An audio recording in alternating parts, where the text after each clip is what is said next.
اللہ اکبر اللہ اکبر اللہ اکبر لا الہ الا اللہ۔ صحیح بخاری حدیث نمبر 119۔ ابو ہریرہ رضی اللہ عنہ کہتے ہیں کہ میں نے عرض کیا، یا رسول اللہ، میں آپ سے بہت سی باتیں سنتا ہوں مگر بھول جاتا ہوں۔ آپ صلی اللہ علیہ وسلم نے فرمایا، اپنی چادر پھیلاؤ۔ میں نے اپنی چادر پھیلائی۔ آپ صلی اللہ علیہ وسلم نے اپنے دونوں ہاتھوں کی چلو بنائی اور میری چادر میں ڈال دی۔ فرمایا کہ چادر کو بدن پر لپیٹ لو۔ میں نے چادر کو اپنے بدن پر لپیٹ لیا، پھر اس کے بعد میں کوئی چیز نہیں بھولا۔ صحیح بخاری حدیث نمبر 120۔ حضرت ابو ہریرہ رضی اللہ عنہ فرماتے ہیں کہ میں نے رسول اللہ صلی اللہ علیہ وسلم سے علم کے 2 برتن یاد کر لیے ہیں، ایک کو میں نے پھیلا دیا ہے اور دوسرا برتن اگر میں پھیلاؤں تو میرا یہ نرخرا کاٹ دیا جائے۔ صحیح بخاری حدیث نمبر 121۔ نبی اکرم صلی اللہ علیہ وسلم نے حجۃ الوداع میں فرمایا کہ لوگوں کو بالکل خاموش کر دو تاکہ وہ خوب سن لیں۔ پھر فرمایا، لوگوں میرے بعد پھر کافر مت بن جانا کہ ایک دوسرے کی گردن مارنے لگو۔ صحیح بخاری حدیث نمبر 122۔ رسول اللہ صلی اللہ علیہ وسلم نے فرمایا کہ ایک روز موسیٰ علیہ السلام نے کھڑے ہو کر بنی اسرائیل میں خطبہ دیا تو آپ سے پوچھا گیا کہ لوگوں میں سب سے زیادہ صاحب علم کون ہے؟ انہوں نے فرمایا کہ میں ہوں۔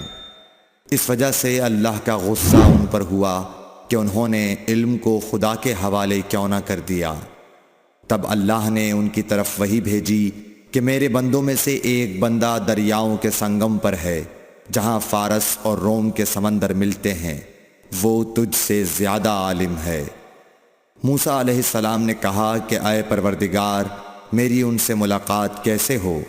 حکم ہوا کہ ایک مچھلی زنبیل میں رکھ لو، پھر جہاں تم اس مچھلی کو گم کر دو گے تو وہ بندہ تمہیں وہیں ملے گا۔ تب موسیٰ علیہ السلام چلے اور ساتھ اپنے خادم یوشع بن نون کو لے لیا اور انہوں نے زنبیل میں مچھلی رکھ لی۔ جب ایک پتھر کے پاس پہنچے، دونوں اپنے سر اس پر رکھ کر سو گئے اور مچھلی زنبیل سے نکل کر دریا میں اپنی راہ بناتی چلی گئی۔ اور یہ بات موسیٰ علیہ السلام اور ان کے ساتھی کے لیے بے حد تعجب کی تھی۔ پھر دونوں باقی رات اور دن میں جتنا وقت باقی تھا چلتے رہے۔ جب صبح ہوئی، موسیٰ علیہ السلام نے خادم سے کہا، ہمارا ناشتہ لاؤ، اس سفر میں ہم نے کافی تکلیف اٹھائی ہے۔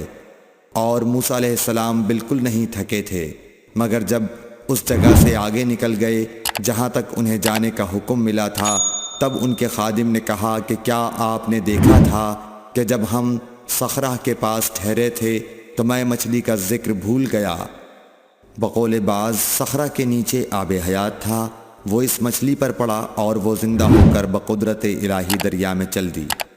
یہ سن کر موسیٰ علیہ السلام بولے کہ یہی وہ جگہ ہے جس کی ہمیں تلاش تھی، تو وہ پچھلے پاؤں واپس ہو گئے۔ جب پتھر تک پہنچے تو دیکھا کہ ایک شخص کپڑا اوڑھے ہوئے موجود ہے۔ موسیٰ علیہ السلام نے انہیں سلام کیا۔ خضر نے کہا کہ تمہاری سرزمین میں سلام کہاں؟ پھر موسیٰ علیہ السلام نے کہا کہ میں موسیٰ ہوں۔ خضر بولے کہ بنی اسرائیل کے موسیٰ؟ انہوں نے جواب دیا، ہاں۔ پھر کہا کہ کیا میں آپ کے ساتھ چل سکتا ہوں تاکہ آپ مجھے ہدایت کی وہ باتیں بتلاؤ جو اللہ نے خاص آپ ہی کو سکھلائی ہیں؟ خضر بولے کہ تم میرے ساتھ صبر نہیں کر سکو گے۔ اے موسیٰ، مجھے اللہ نے ایسا علم دیا ہے جسے تم نہیں جانتے، اور تم کو جو علم دیا ہے اسے میں نہیں جانتا۔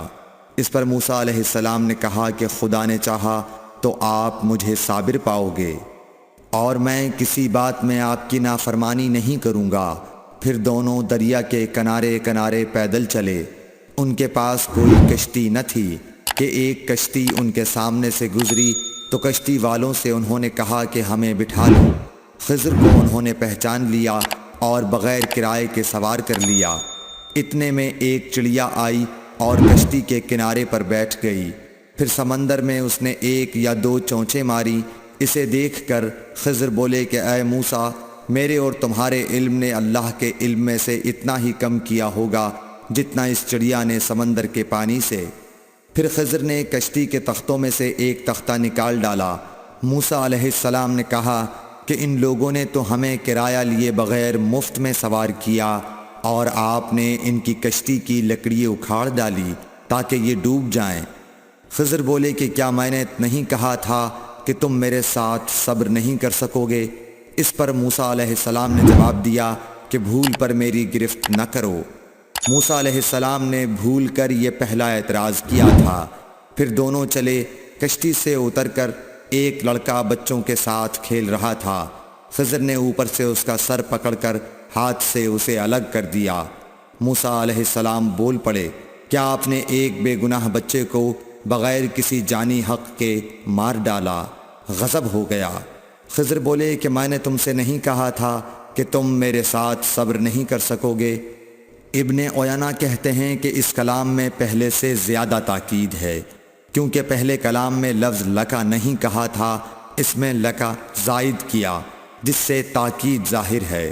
پھر دونوں چلتے رہے، حتیٰ کہ ایک گاؤں والوں کے پاس آئے، ان سے کھانا لینا چاہا۔ انہوں نے کھانا کھلانے سے انکار کر دیا۔ انہوں نے وہیں دیکھا کہ ایک دیوار اسی گاؤں میں گرنے کے قریب تھی۔ خضر نے اپنے ہاتھ کے اشارے سے اسے سیدھا کر دیا۔ موسیٰ علیہ السلام بول اٹھے کہ اگر آپ چاہتے تو گاؤں والوں سے اس کام کی مزدوری لے سکتے تھے۔ خضر نے کہا کہ بس اب ہم اور تم میں جدائی کا وقت آ گیا ہے۔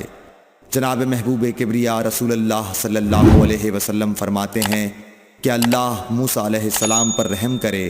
ہماری تمنا تھی کہ موسیٰ علیہ السلام کچھ دیر اور صبر کرتے تو مزید واقعات ان دونوں کے بیان کیے جاتے اور ہمارے سامنے روشنی میں آتے، مگر حضرت موسیٰ علیہ السلام کی عجلت نے اس علم لدنی کے سلسلے کو جلد ہی منقطع کرا دیا۔